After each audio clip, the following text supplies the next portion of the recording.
நீங்கள் ரெகுலராக சிகரெட் பிடிக்கிறதுனால உங்களுக்கு கிடைக்கிற நன்மைகள் என்னென்னு உங்களுக்கு தெரியுமா?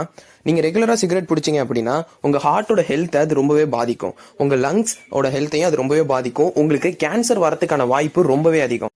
அது மட்டும் இல்லாமல் நீங்கள் ஃபீமேலாக இருந்து உங்கள் ப்ரெக்னென்சி அப்போ நீங்கள் சிகரெட் பிடிச்சிங்க அப்படின்னா என்ன ஆகும் தெரியுமா?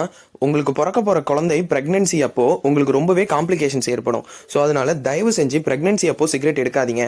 மற்றப்போ எப்போதுமே சிகரெட் எடுக்காதீங்க. ஏன்னா அது ஹெல்த்துக்கு ரொம்பவே பாதிப்பானது. 31 இன்னைக்கு வேர்ல்டு நோ டொபாக்கோ டே. நம்ம டொபாக்கோவை, சிகரெட்ஸ் அந்த மாதிரி எந்த ஃபார்ம்லையுமே நம்ம டொபாக்கோவை இன்டேக் பண்ணக்கூடாது அப்படிங்கிறதுக்காக வலியுறுத்துறது விதமாக தான் இந்த நோ டொபாக்கோ டே அப்படிங்கிறத வச்சிருக்காங்க. ஒரு ஃபேக்ட் என்னன்னா, சிகரெட்டை நீங்கள் யூஸ் பண்ணாமல் இருந்தீங்கன்னா இப்போ நீங்கள் வாழ்கிற வாழ்க்கையில் உங்களுக்கு 10 வருஷம் எக்ஸ்ட்ரா கிடைக்கும். ஸோ நீங்கள் சிகரெட்டே யூஸ் பண்ணல அப்படின்னா நீங்கள் 10 வருஷம் எக்ஸ்ட்ரா வாழ போறீங்க. அப்படி நீங்கள் சிகரெட் யூஸ் பண்ணுறவங்களா இருந்தீங்கன்னா உங்கள் வாழ்நாளில் 10 வருஷங்கிறது குறைஞ்சிருச்சு. ஸோ அந்த 10 வருஷத்தை சிகரெட்டே சாப்பிட்றோம், நீங்கள் சீக்கிரமாக இறந்துருவீங்க. ஸோ